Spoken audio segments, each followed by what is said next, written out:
बहुत बहुत आभार, धन्यवाद भारत डायलॉग्स का।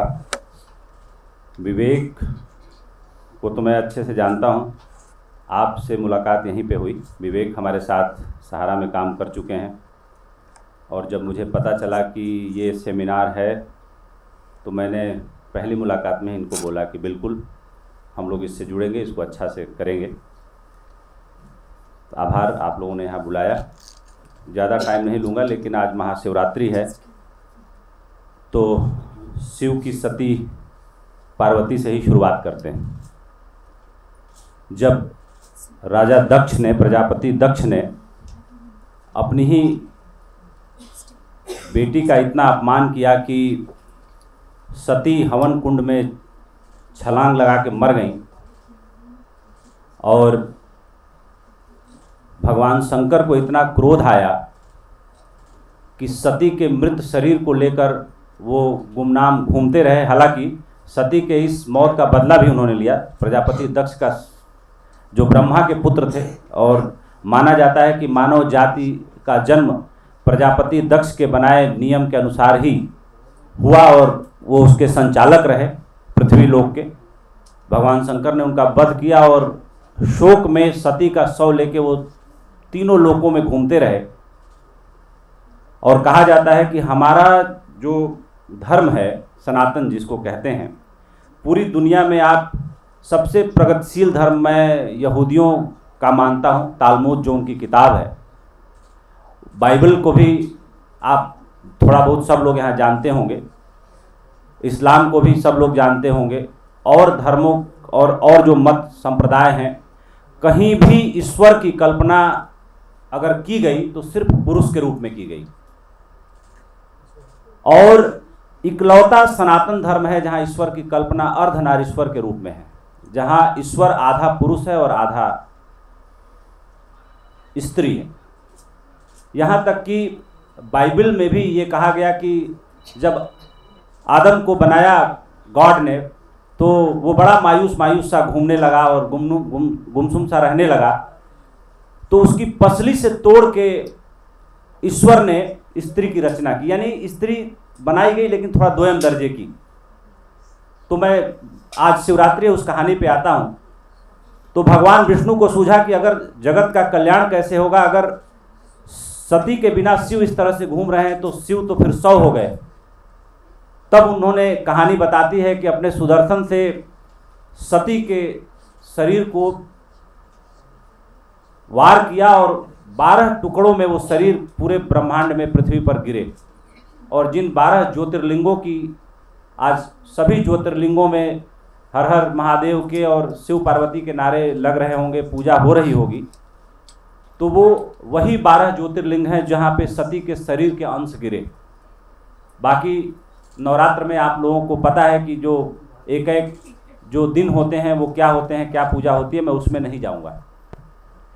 लेकिन ये ज़रूर है कि मेंटल हेल्थ के बारे में तो मैं बाद में आऊँगा, लेकिन पहले मैं ये बताना चाहूँगा कि आप लोगों को जान के आश्चर्य होगा कि 1776 में अमेरिका को आज़ादी मिली और 1920 तक वहाँ औरतों को वोट देने का अधिकार नहीं था। 1920 में औरतों को वोट देने का अधिकार अमेरिका में मिला। और 1928 में जब ब्रिटेन के लोग भारत पे शासन कर रहे थे तो 1928 में ब्रिटेन में औरतों को वोट देने का अधिकार मिला। इस मामले में भारत को थोड़ा प्रगतिशील मानता हूं कि जिस दिन हमें आज़ादी मिली उसी दिन से हमें है, औरतों को है उसी दिन से।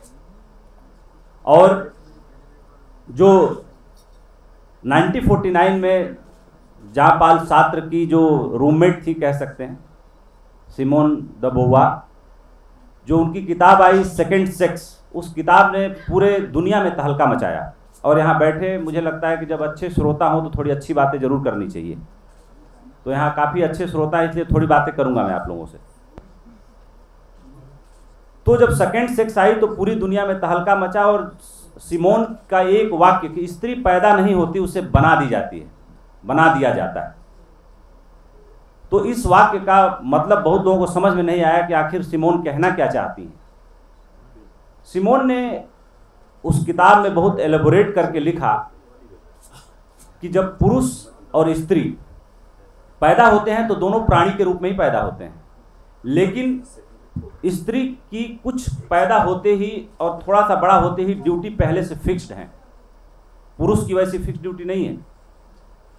जैसे पति शब्द है, पति का मतलब होता है मालिक, राष्ट्रपति देश का मालिक, सेनापति सेना का मालिक, पति पत्नी का मालिक। पत्नी का शाब्दिक अर्थ होता है दासी, अगर डिक्शनरी में आप खोल के देखिए तो पत्नी का जो स्त्री का पहली ड्यूटी है वो भाई बेटी के रूप में पैदा हुई, उसके बाद बड़ी हुई, उसके बाद जो है वो किसी की पत्नी बन गई, दासी बन गई, कुछ और बन गई, उसके पहले से रोल डिसाइडेड हैं। और महाकवि जयशंकर प्रसाद ने लिखा कि अबला नारी हाय तेरी यही कहानी, आंचल में है दूध और आंखों में पानी। तो जयशंकर प्रसाद जैसे मार्मिक कवि ने अगर ये बात लिखी तो उनके भी अनुभव से ये बात कहीं ना कहीं गुजरी होगी, तभी ये बात लिखी। तो इस पर पूरी दुनिया में जब बहस चलती रही तो उस टाइम जॉन पॉल सार्त्र के अलावा और मार्क स्टुअर्ट के अलावा दुनिया के किसी और पश्चिम के विचारक ने औरतों की आज़ादी को लेकर समर्थन नहीं किया, सिर्फ 2 लोगों ने। यहाँ तक कि रूसो ये कहता था कि पुरुष को ही समाज में श्रेष्ठ होना चाहिए, क्योंकि पुरुष ज़्यादा क्रिएटिव है, ज़्यादा रचयिता है और वो ज़्यादा समाज को योगदान देता है। यहाँ तक कि अरस्तु ने पहली बार तो ये कहा कि स्त्रियों में आत्मा होती ही नहीं, फिर बाद में अरस्तु ने उसे करेक्ट किया और कहा कि स्त्रियों में अमर आत्मा नहीं होती।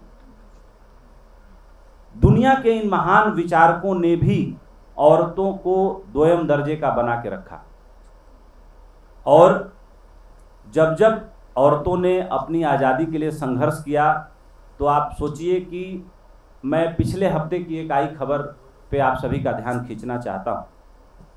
दुनिया का पहला देश फ्रांस बना है जहाँ औरतों को गर्भपात का संवैधानिक अधिकार दिया गया। उसी फ्रांस में गर्भपात पर 17वीं शताब्दी में, 18वीं शताब्दी में, 19वीं शताब्दी में मृत्युदंड की सजा थी। 20वीं शताब्दी में जाके उस सजा को ढीला किया गया, नरम किया गया। लेकिन उसी फ्रांस की औरतों ने ये बताया, इस अधिकार को प्राप्त किया कि हमारा शरीर हमारा है, उस पर हमारा हक है और हमें उसके साथ क्या करना है, उसका पहला अधिकार, पहला दायित्व बोध हमें होता है और हमें ही मिलना चाहिए। आज भी अमेरिका जैसे विकसित समाज में गर्भपात का अधिकार औरतों को नहीं है, यहां तक कि ब्रिटेन में भी नहीं। तो भले हमें लगता है कि हमने आसमान की उन तमाम ऊंचाइयों को छू लिया है, लेकिन अभी भी बहुत दूरियां बाकी हैं। एक दिल्ली सरकार का जो विमेंस डिपार्टमेंट है, जिसके अध्यक्ष स्वाति मालीवाल जी, उन्होंने मुझे एक फंक्शन में बुलाया था इंडिया हैबिटेट सेंटर में, पिछले साल की बात है। तो सहसा मेरे मुंह से निकला कि मैं औरतों के लिए कोई भी समाज तब उपयुक्त मानूंगा और सशक्त मानूंगा, सबल मानूंगा, जहां औरतों को लेकर के कोई अलग से कानून न प्रिवेल करता हो, जहां जितने अधिकार, जितने कानून पुरुष के लिए हैं, सामान्य नागरिक के लिए है, वैसे ही औरतों के लिए हो। वहाँ औरतों के सशक्तिकरण के लिए या औरतों को कोई घूर के देख दे, इसके लिए थाने में जाए और FIR दर्ज कराए और उसको इसकी ज़रूरत महसूस हो, तब तक मैं मानूंगा कि वो समाज पिछड़ा हुआ है। तब तक मैं मानूंगा कि वहाँ पे काफ़ी वर्गीकृत तरीके से, क्लासिफाइड तरीके से दोनों के बीच में दीवार बना के रखी गई है और औरत को कमज़ोर बना के रखा गया है, पुरुष को सबल बना के रखा गया है। हालांकि मैं बहुत गहरे में मानता हूं कि इस सभ्यता के विकास में औरतों का योगदान बहुत कम लिया गया, और जिस व्यवस्था में, जिस संस्कृति में औरतों के योगदान को कम लिया जाएगा और पुरुषों के द्वारा रची हुई दुनिया बनाई जाएगी, वहाँ पे परमाणु युद्ध होके रहेंगे और वहाँ पर महाभारत होके रहेगा। क्यों? क्योंकि जहाँ पे औरतों को फ्री हैंड दे दिया जाए काम करने के लिए, मैं मानता हूं कि वहां सामंजस्य अपने आप बहुत गहरा बैठ जाता है। जहां पुरुषों को आगे कर दिया जाए, वहां पे विद्वेष और ईर्ष्या और लड़ने के तमाम तरीके पहले से तैयार हो जाते हैं। वो भी एक व्यवस्था पैरेलल चलती रहती है। जैसा कि कहा जाता है कि एक युद्ध का काल होता है और एक युद्ध के शांति का काल होता है। तो ऐसी स्थिति में डॉक्टर राम मनोहर लोहिया बहुत अच्छी बात कहा करते थे। डॉक्टर राम मनोहर लोहिया ने, आप लोग पढ़िएगा, द्रौपदी पे 9 वॉल्यूम में एक किताब लिखी, और वैसी अद्भुत किताब औरतों के बारे में मैंने अभी तक अपने जीवन में नहीं पढ़ी है। सबको पढ़ना चाहिए। डॉक्टर राम मनोहर लोहिया कहा करते थे कि भारत विकास कैसे करेगा जहां की आधी से ज्यादा आबादी गुलाम है, वो पुरुषों के मन के मुताबिक कदम भर भी नहीं चल सकती। उन्होंने तो यहां तक कहा कि मेरे मित्र बिरला जी की पत्नी भी गुलाम है, वो भी बिरला जी की मर्जी के खिलाफ कोई निर्णय नहीं ले सकती। तो उन्होंने कहा कि जो गरीब आबादी है वो तो है ही, अमीरों की औरतें भी गुलाम हैं, वो भी अपने पतियों के बिना एक कदम नहीं चल सकती। उस पर उन्होंने बिरला जी का नाम लिया था अपने भाषणों में, और उस संकलन में भी है, जो किताब मैं बता रहा हूं वहां पे है इसका जिक्र। तो अगर हमारी आधी आबादी पैरालाइज रहेगी, अधिकारहीन रहेगी, शक्तिहीन रहेगी, तो उन्हीं के कोख से जन्मे हम सबल कैसे हो सकते हैं? तो फिर हम भी दीनहीन ही रहेंगे। और हमारे अंदर कितनी भी ऊर्जा और ताकत फूंकने की कोशिश की जाए, फिर मैं वही अर्धनारीश्वर से जोड़ता हूं कि अगर हमारा आधा अस्तित्व स्त्री से मिला हुआ है और आधा अस्तित्व पुरुष से मिला हुआ है, तो हमारा आधा शरीर अगर लकवाग्रस्त रहेगा तो हम तेज दौड़ कैसे पाएंगे? तेज दौड़ने के लिए जरूरी है कि हमारी माताएं, बहनें, हमारी बेटियां सबल रहें, मजबूत रहें, और कम से कम हम अगर उनके साथ अत्याचार कर भी देते हैं तो अगले पल हमारे मन में इतनी तरलता होनी चाहिए कि हम उनसे माफी मांग लें।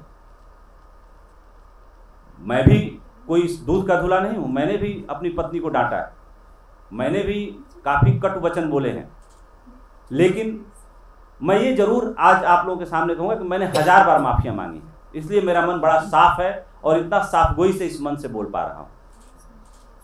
लेकिन अक्सर ये देखा गया है कि बच्चा जब पैदा होता है तो उसको बचपन से ही ये संस्कार दिया जाता है, मर्द बच्चा, लोहे का बच्चा। परुष शब्द जो है, परुष का मतलब होता है लोहा, परुष शब्द से निकल के आया है पुरुष शब्द। और बचपन से जो हमारी ट्रेनिंग दी जाती है कि परमात्मा ने स्त्रियों की आंखों में जो रोने की ग्रंथियां बनाई, उससे 1% 0.001% भी पुरुष की आंखों में कम ग्रंथियां नहीं बनाई। लेकिन आप लोगों ने पुरुष को बमुश्किल रोते देखा होगा, बहुत कम। औरतों को हम ज़्यादा रोते हुए देखते हैं। और नागपाल साहब जो बता रहे थे कि शायद औरतों में जो हार्ट अटैक की बीमारियां पुरुषों की तुलना में काफ़ी कम है, उसके पीछे यही कारण है, उनका रोना। रोना भी एक औषधि है, एक दवा है। जो नहीं रोता वो घुट के मर जाता है, जो रोता है उसको बाद में हंसने के भी बहुत मौके मिलते हैं।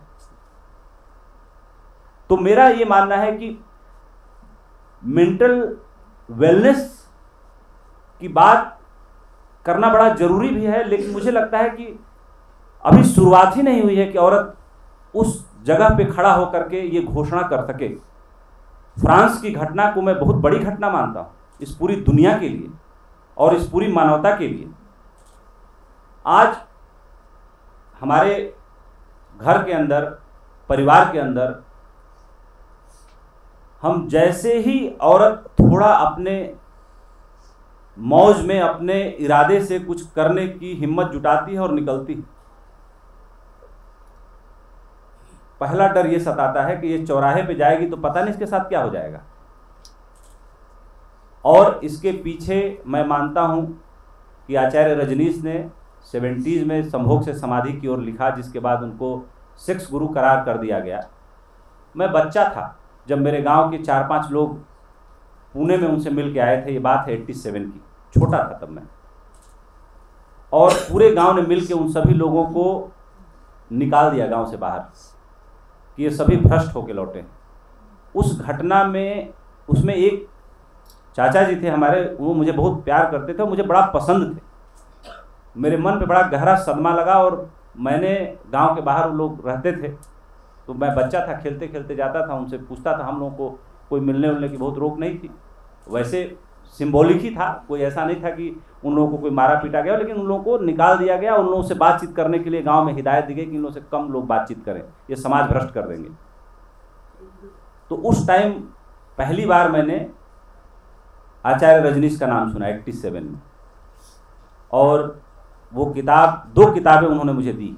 एक शिक्षा में क्रांति, रेवोल्यूशन इन एजुकेशन, वो पहली किताब मैंने पढ़ी, और दूसरी किताब मैंने पढ़ी उसी वक्त मैं बच्चा था, लेकिन बहुत समझ में नहीं आई, लेकिन बहुत बातें समझ में आई, क्योंकि तब मैं लगभग 9 साल का हो गया था,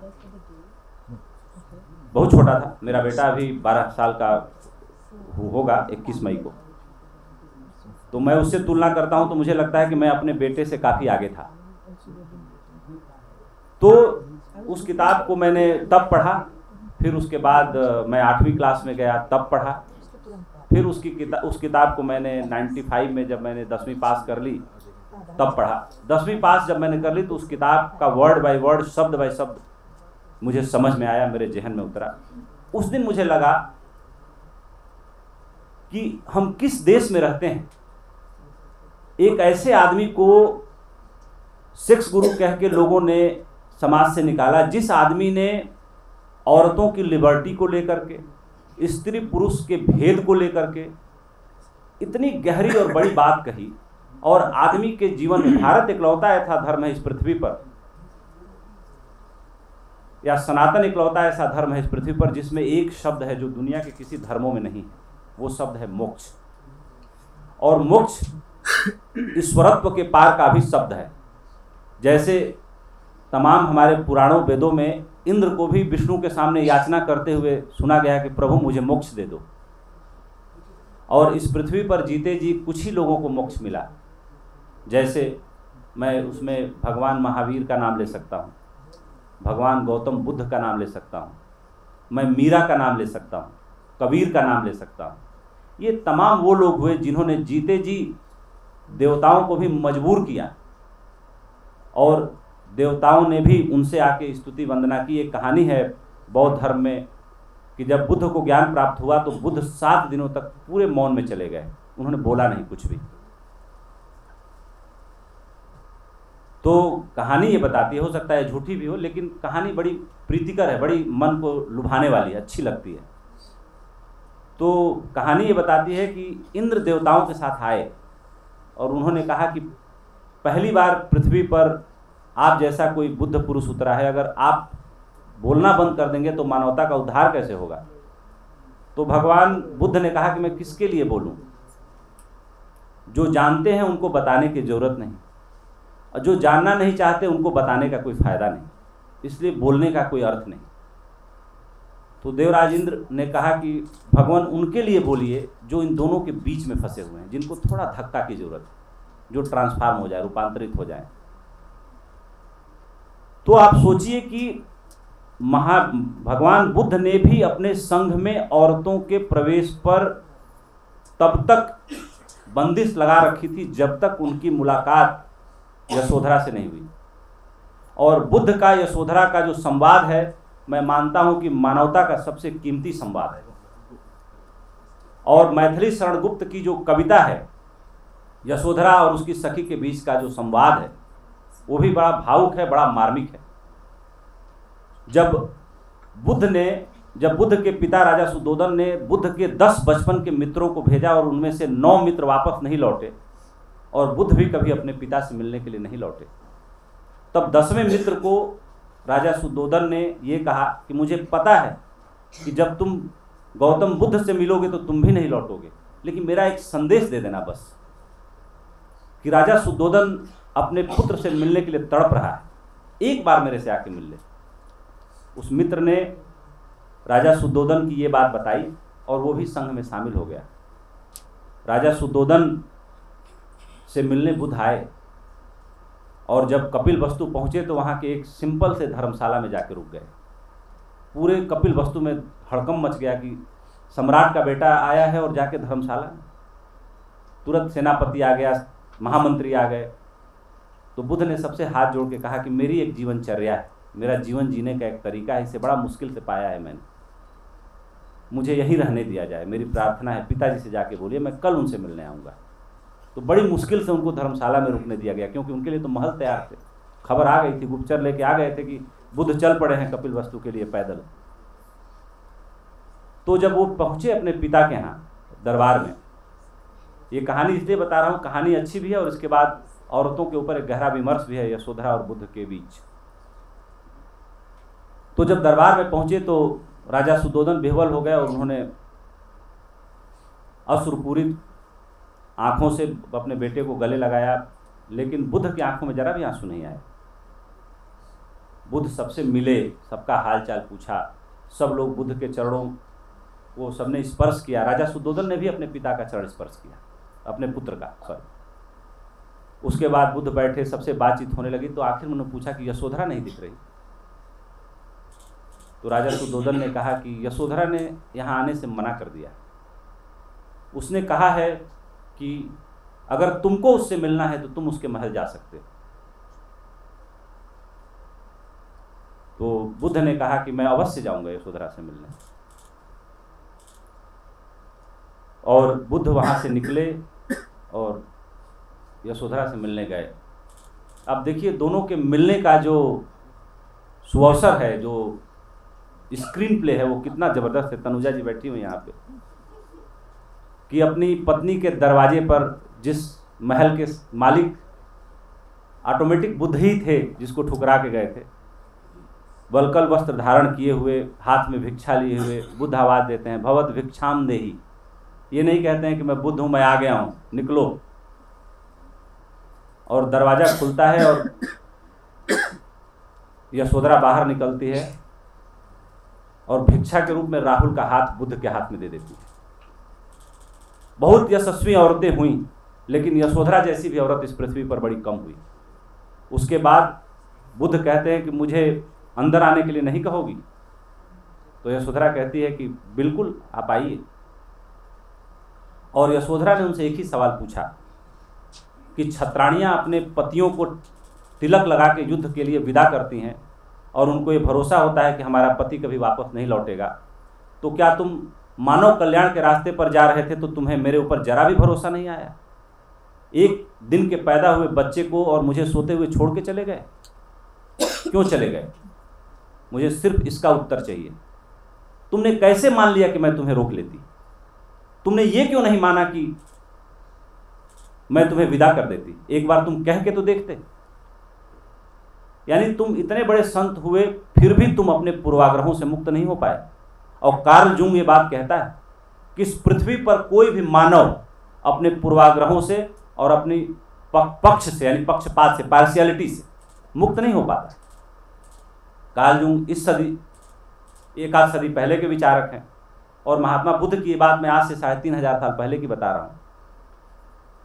और जब बुद्ध पूरे वक्त मौन रहे तो यशोधरा ने पूछा कि फिर बताओ अब मेरे लिए क्या है? तो बुद्ध ने कहा कि तुम्हारी जैसी तेजस्वी औरत भले ही मेरी बीवी थी, लेकिन तुम्हारे इस तेज का सामना मेरे सामने कभी नहीं आया और इससे परिचय मेरा कभी नहीं हुआ था। आज से मैं संघ में औरतों के प्रवेश की अनुमति देता हूं। और आप सभी पढ़िएगा कि यशोधरा के उस संवाद के बाद बुद्ध के संघ में यशोधरा कहां गायब हो गई, कोई उसका प्रसंग नहीं मिलता। यानी कि यशोधरा, बुद्ध ने तो 12 साल तप करके उस पद को पाया था और बुद्ध बने थे, लेकिन यशोधरा ने बुद्ध के इंतजार में उस पद को पा लिया। वो संघ में जाने के बाद आश्रम और कुटिया में कभी नहीं गई बुद्ध से मिलने। एक सामान्य भिक्षुक की तरह उसने अपना पूरा जीवन बिताया और उसने बुद्ध पर कभी अपना अधिकार हासिल नहीं किया। तो भारत उस मर्यादा, उस परंपराओं वाला देश है, लेकिन भारत में स्त्रियों की जितनी दुर्दशा हुई शायद दुनिया में बहुत कम देशों में हुई। और इसके पीछे एक ही कारण रहा कि जो धर्मों का द्वंद्व रहा, जो हमारे यहाँ शैव वैष्णव टाइप के संप्रदाय रहे, हमारे यहाँ शंकराचार्य रामानुजाचार्य में जो दुनिया भर के विवाद रहे, शंकराचार्य ने बुद्ध की इतनी आलोचना की, उसी बीच पोंगा पंडितों की इतनी बड़ी फौज तैयार हो गई कि जो हमारी सुनहरी परंपरा थी औरतों को सम्मान देने की, जो वैदिक परंपरा थी, जो हमारी पुराणों की परंपरा थी, वो सब समझिए कि जमीन के नीचे रसातल में, पाताल में पहुंच गई। और आदमी रचयिता हो गया और स्त्री उसकी दासी बन के रह गई। और दासियों की कोई हैसियत नहीं होती, दासों की कोई हैसियत नहीं होती। जब समाज में औरतों को लंबे लंबे समय तक, यानी 5000 साल तक की दास्ता झेलनी पड़ी, तो दास्ता फिर हमारे डीएनए में उतर आती है, हमारी आत्मा में, हृदय में, हमारे रोम रोम में उतर आती है, हमारी धमनियों में उतर आती है। फिर उस दास्ता को तोड़ने के लिए जो प्रयास मौजूदा समय के 200 सालों में हुआ, मैं वो मानता हूँ कि पिछले 5000 सालों में उतना प्रयास नहीं हो पाया जितना 200 सालों में औरतों का जीवन बदला है। और मेरा ये मानना है कि औरतों का जीवन और बदलेगा, और बदलना ही चाहिए। क्यों? क्योंकि फिर से मैं उसी बात पे आऊँगा कि अगर हमारा आधा शरीर लकवाग्रस्त रहेगा, पैरालाइज रहेगा, तो हम एक स्वस्थ समाज की रचना नहीं कर पाएंगे। आज पहले जब बच्चा पैदा होते थे, सन 80 से पहले या 85 से पहले मान लिया जाए, तो हर बच्चे को पीलिया जरूर होता था, टेटनस जरूर हो जाता था, कोई ना कोई बीमारी हो जाती थी। उसकी पूरी जीवन ऊर्जा उस बीमारी से लड़ने में खर्च होती थी। आज के डेट में बच्चा जो है फुली मेडिकेटेड दुनिया में पैदा होता है, गर्भ धारण करने से लेकर डिलीवरी के दिन तक। अब तो यहाँ तक है कि बच्चा की आंख किस कलर की होनी चाहिए वो भी डिसाइड किया जा सकता है, उसके डीएनए को इम्प्रूव किया जा सकता है। कोई बीमारी पता चल गई, जैसे बहुत अमीर घरों के बच्चे जो आज पैदा होते हैं, उनका बहुत डिफरेंट लेवल पे चेकअप होता है। वो गर्भ में ही पता कर लिया जाता है कि इसको कोई बीमारी तो नहीं होने वाली, और बीमारी हो रही तो उसको चेंज कर दिया जाता है, जो जीनोम थेरेपी से अल्टर कर दिया जाता है डीएनए को, उस बीमारी को दूर कर दिया जाता है। तो आज का जो बच्चा पैदा होता है वो फुली मेडिकेटेड दुनिया में पैदा होता है। बच्चा में मैं लड़की लड़का दोनों को कर रहा हूँ, उसको इसलिए मैं आज यहाँ इस मन से बोल रहा हूँ, तो लड़का लड़की नहीं बोल रहा हूँ, बच्चा बोल रहा हूँ। फुली मेडिकेटेड दुनिया में पैदा होता है, और फुली मेडिकेटेड दुनिया में पैदा होने का पहला मुझे समय का मिल गया है नोटिस, इसलिए बंद कर रहा हूँ। तो क्योंकि कार्यक्रम है, लोगों को जाना भी है, मुझे भी एक जगह जाना है, शिवरात्रि की कई पूजा है, मैं तो अभी आज मंदिर भी नहीं जा पाया। तो जो बच्चा फुली मेडिकेटेड दुनिया में पैदा होता है वो पूरा सेव्ड एनर्जी वाला बच्चा होता है, बहुत ताज़ा बच्चा होता है, वो बीमार नहीं होता, बीमारी से लड़ने में उसकी एनर्जी खर्च नहीं होती। तो ऐसा बच्चा ज़्यादा क्रिएटिव होता है, ज़्यादा साहसी होता है, डरपोक नहीं होता, वो ज़्यादा समाज को दे सकता है, ज़्यादा कुछ बना सकता है। तो अब ये जो जनरेशन पैदा हुई है, इस जनरेशन से हम सबको ज़्यादा उम्मीद करनी चाहिए। जैसे हमारा बच्चा पैदा हुआ है, या जो हमारे बच्चों के बच्चे पैदा होंगे, वो एक नई दुनिया की रचना करेंगे। और आज के डेट में अपनी बात 1 मिनट में ख़त्म कर रहा हूँ। एक पॉइंट रह गया जिसने औरतों को सबसे ज़्यादा ताकत दी है, वो है हमारा सोशल मीडिया। मीटू मूवमेंट भी उसका एक उदाहरण है। और एक और एक उदाहरण दूंगा कि जब मणिपुर में 2 औरतों को नंगा करके घुमाया गया, तो किसी मेन स्ट्रीम मीडिया ने या मेरे जैसे टीवी चलाने वाले किसी ने नहीं दिखाया। पता नहीं वो था या नहीं था, मुझे तो लगता है लोगों के पास था, लेकिन लोगों ने डर के मारे नहीं दिखाया। सोशल मीडिया पर एक किसी की पोस्ट ने पूरे देश में उबाल ला दिया। पार्लियामेंट को स्पेशल सेशन बुलाना पड़ा, 65,000 पैरामिलिट्री फोर्सेज लगानी पड़ी, और सोशल मीडिया ने मेन मीडिया का जो दायित्व है, जो कर्तव्य बोध है, उससे आगे बढ़ के बहुत बड़ा काम किया। तो इस तरह की जो कुछ 1-2 छोटी छोटी घटनाएं होती हैं, वो समाज को एक तरीके से क्वांटम जंप देती हैं। और वो क्वांटम जंप तभी आता है जब कोई न कोई निर्भीक तरीके से करने के लिए तैयार होता है। चैनल वाले लोग तो डर जाते हैं, लेकिन सोशल मीडिया पे पोस्ट करने वाले को बिल्कुल डर नहीं लगा होगा। उसको लगा होगा कि यह मेरा अधिकार है, और इस अधिकार के तहत ये मेरा अकाउंट है, और इस अकाउंट के तहत ये चीज़ हमें पोस्ट करनी चाहिए। उसने पोस्ट किया। और मणिपुर में मैं मानता हूँ कि जो दुर्दशा औरतों की हो रही थी, उस पर लगाम लगी, सरकार ने कदम उठाया और वहाँ पे शांति बहाली की गई। जितना औरतों के साथ अत्याचार हुआ था, रेप हुए थे, दर्दनाक घटनाएं हुई थी, वो बहुत सारी अभी भी मीडिया में रिपोर्टेड नहीं है, ऑफलाइन से हम सब मीडिया वालों को पता है। लेकिन जब एक घटना ने इस कदर से समाज को बदलने का काम किया तो चीज़ें बदली, और इसी तरह से चीज़ें बदलती हैं। और मेरा ये मानना है कि औरत पैदा नहीं होती, पैदा की जाती है। इसका सिर्फ एक लाइन में अर्थ यही है कि उसको चुनने का अधिकार, चुनने की आज़ादी जब हम सब उसके बारे में सजग रहेंगे तभी मिलेगा। अगर सजग नहीं रहेंगे तो नहीं मिल सकता।